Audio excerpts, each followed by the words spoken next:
Navidad, fe que se desborda por todo el mundo fortaleciendo nuestro espíritu. Todo es alegría y buenaventuranza. En los rostros se refleja ya el sano regocijo, beneficio de la paz espiritual que nos inunda.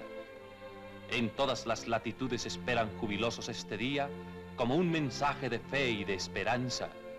Año tras año la humanidad entera hace balance de conciencia. Con la llegada de la Navidad, la fe vuelve a nosotros y optimistas olvidamos penas y agravios, sintiendo alivio en nuestros corazones. Una vez más hay alegría y unión en nuestros hogares, fe en nuestro trabajo, en nuestro destino. Una vez más recordamos la llegada del que con bondad, humildad y sacrificio predicó con su ejemplo para todos sin distinción de razas ni credos. Amaos los unos a los otros. Paz en la tierra a los hombres de buena voluntad.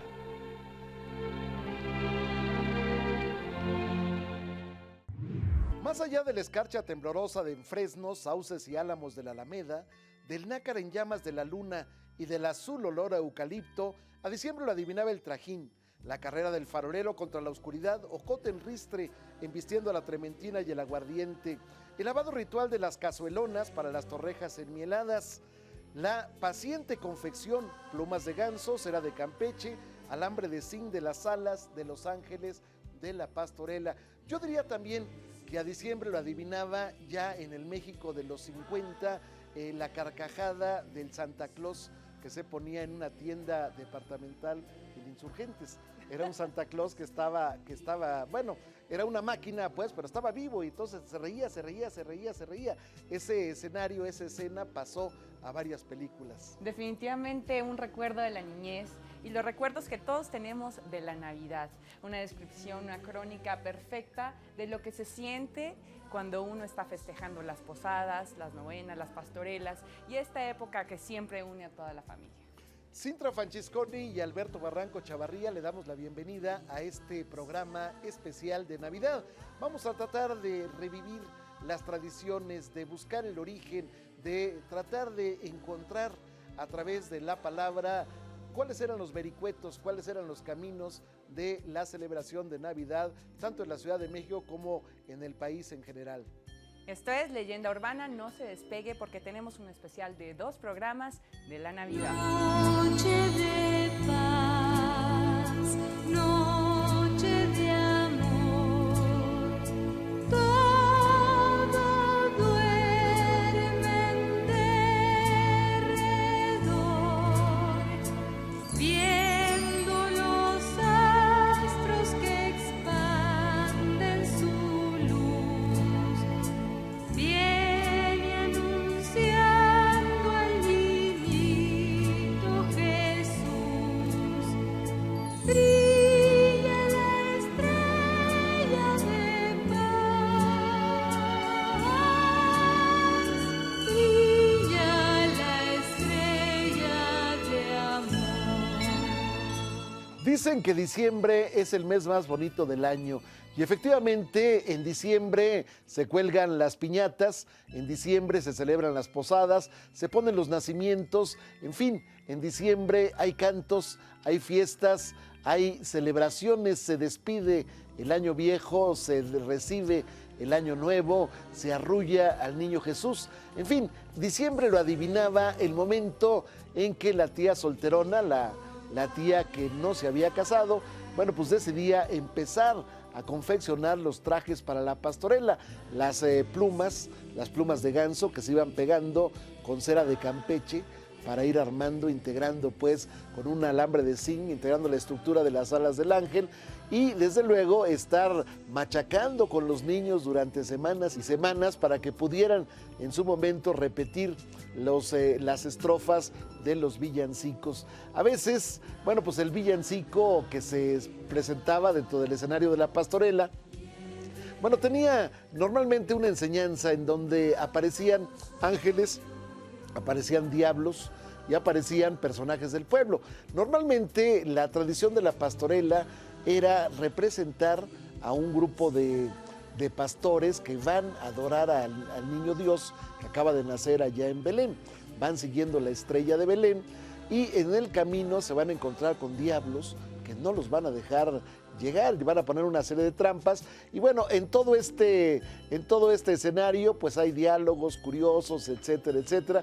Pero ¿cuántas tradiciones tiene Navidad, Cintia? Y además esta es una que se sigue haciendo día con día. Hoy por hoy las escuelas, los colegios siguen llevando a cabo esta gran festividad que son las pastorelas, donde los niños participan y hacen de la Navidad suya, la toman ellos mismos. Bueno, pero una parte importante, yo creo que deberíamos hablar de cómo comenzó la Navidad, las pastorelas, las posadas en México.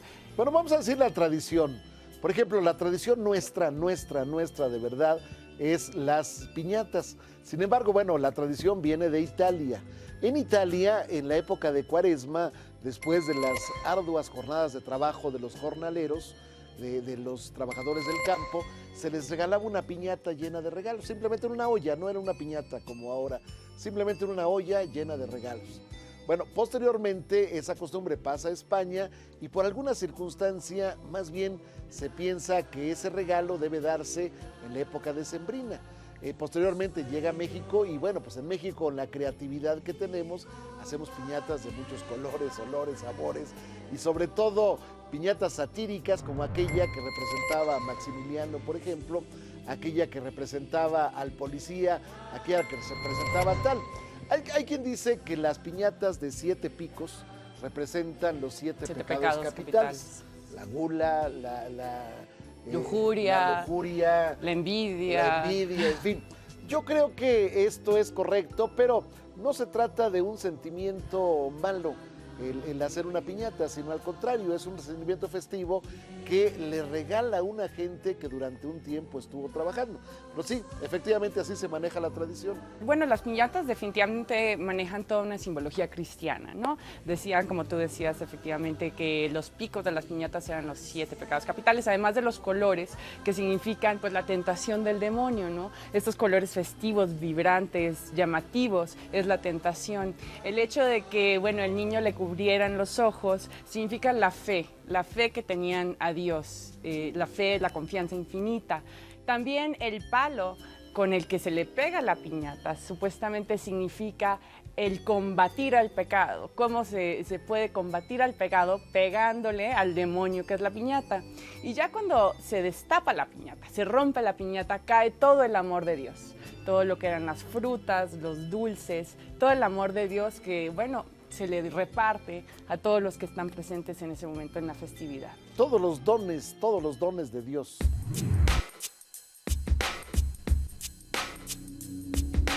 Vamos a hablar con la gente y vamos a preguntarle cuáles son sus costumbres en la Navidad.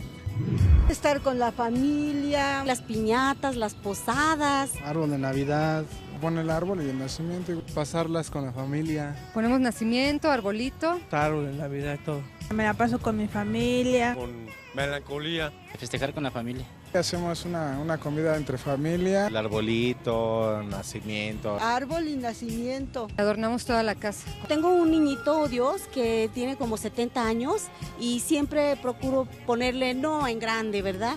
Pero sí ponerle juguetitos, sacarlo, desvestirlo y el 24, bueno, después ya el 2 vestirlo y sí.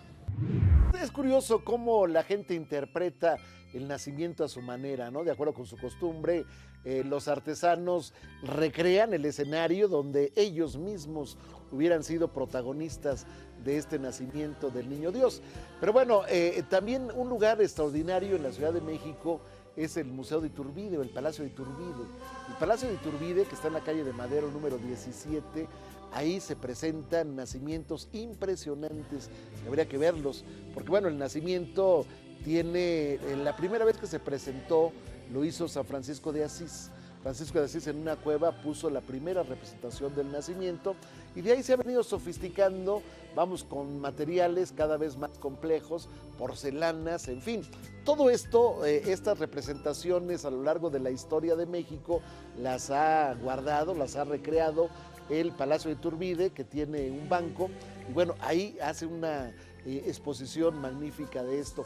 Pero bueno, el nacimiento representa básicamente el momento en que después de 9 jornadas, José y María van a caminar de Nazaret hacia Belén, van a ir a empadronarse porque el gobierno romano, que había había conquistado esa zona de Judea, el gobierno romano había exigido que se censaran las personas. Entonces ellos llegan a una larga jornada, llegan a Belén, no encuentran acomodo en ninguna parte, las posadas estaban cerradas y finalmente encuentran abrigo en un pesebre, el más humilde de todos, y ahí es donde van a ser el niño Jesús. Eso es lo que se representa.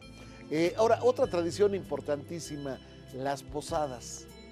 Las posadas, muy importantes. Y es que hay que ir a la historia, porque cuando llegan los españoles se dan cuenta de que los aztecas rinden culto y hacen festividades para uno de los dioses más importantes de la época, en la época decembrina, que se llama Huitzilopochtli, que es uno de los dioses que para ellos eran muy especiales. Ellos utilizan estas festividades y deciden empezar a festejar el nacimiento del niño Jesús 9 días antes, haciendo festividades durante 9 días.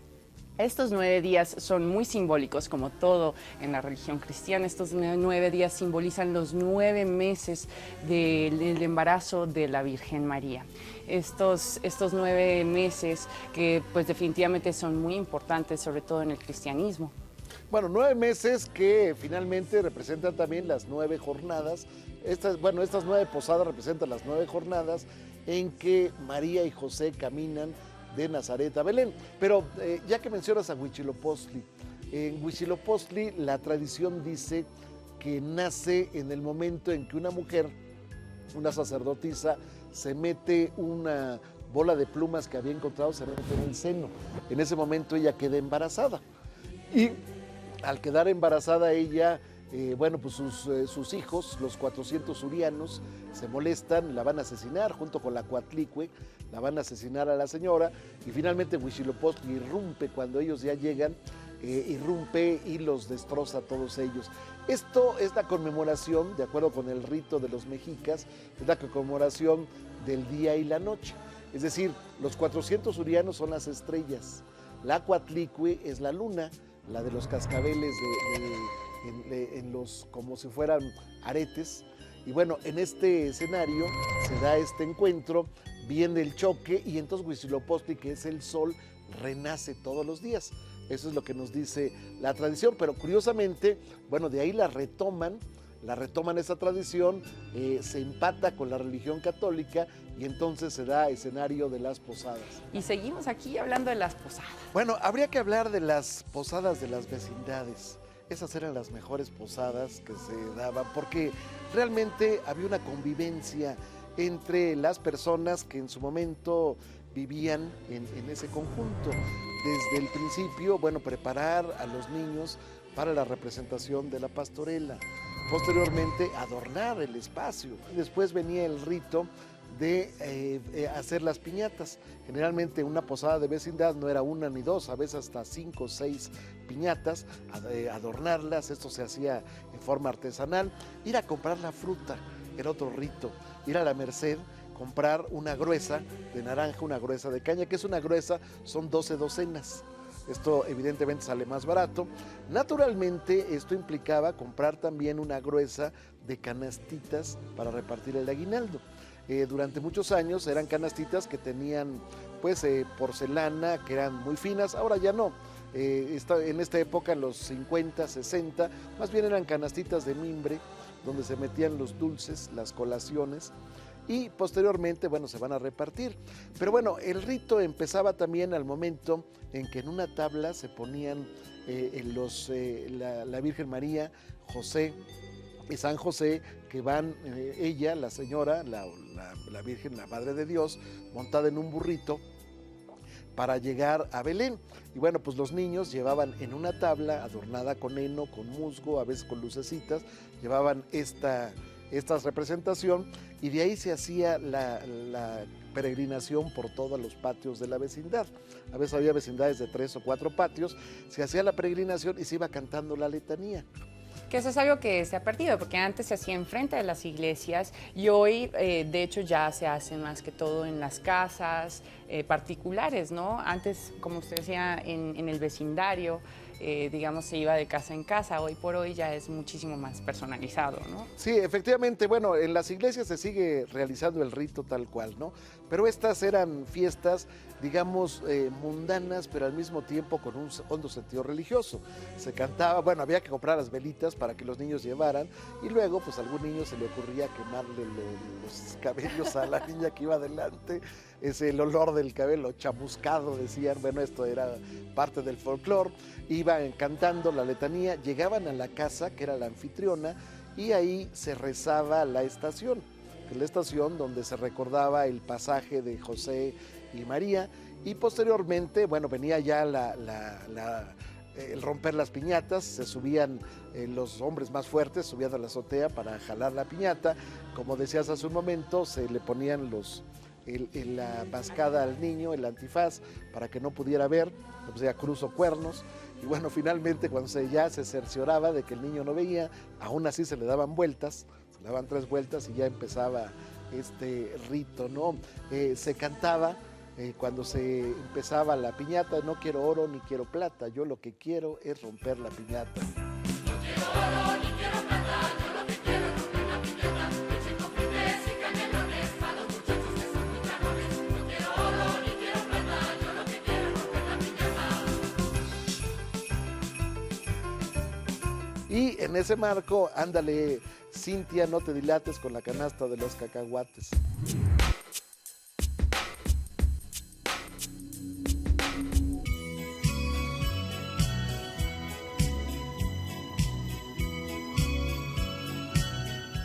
Pavito, los romeritos. El pavo, la ensalada de manzana. Pierna, pavo, espagueti. El ponche. El pavo, bacalao. Romeritos, pavo, ensalada. La sidra. Pavo, bacalao, romeros. Ponche. Ensalada brasileña. Ensalada de manzana.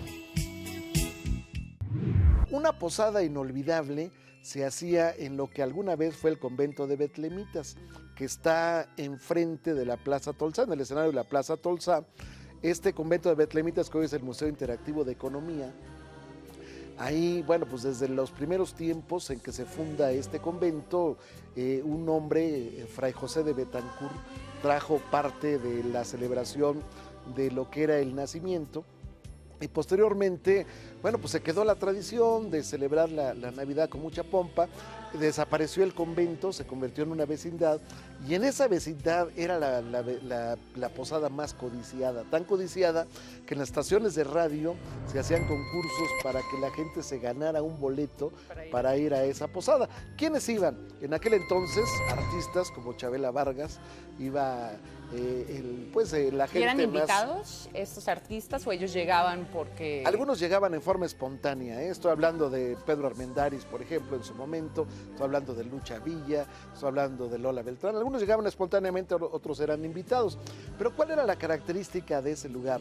Bueno, la portera se vestía de Virgen María, se contrataba un burro, se vestía otro de San José, y posteriormente, bueno, pues iban haciendo la celebración. Pero bueno, lo importante ahí es que el momento de la fiesta, los grandes actores, las actrices, las cantantes, o hacían una representación o simplemente cantaban en ese marco, ¿no? De verdad era impresionante la posada de ahí, pero también era impresionante las posadas que se hacían en los salones de baile, por ejemplo el Esmirna, por ejemplo el Salón México.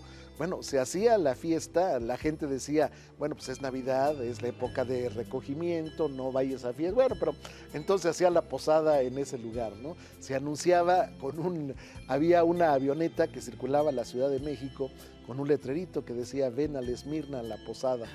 Y bueno, la gente llegaba ahí en carretadas y era impresionante porque también hacían un nacimiento viviente, ponían una burrita que llevara a una mujer, supuestamente la Virgen María, y posteriormente esa burrita era ordeñada y le daban un vasito, un dedal de leche de burra a la gente que iba a ese lugar. En fin, las posadas eran una celebración realmente extraordinaria. A lo que llega a ser el día de hoy, ¿no? Que las posadas pues ya se han, digamos, desarrollado, ya son fiestas, ¿no? Enteras fiestas donde ya se baila, ya se toma alcohol. No, en aquel entonces no. Cuando se hacen las fiestas, las primeras pizzas de aguinaldo de Diego de Soria, llegó el momento en que la gente era tal alegría que desbordaba las calles, se empezó a usar el rito de los pitos y flautas, la gente andaba con el silbato a todos lados, se hacía escándalo, de tal manera que llegó el momento en que los arzobispos de la Nueva España llegaron a prohibir, porque decían que era demasiado escándalo, ¿no? Siempre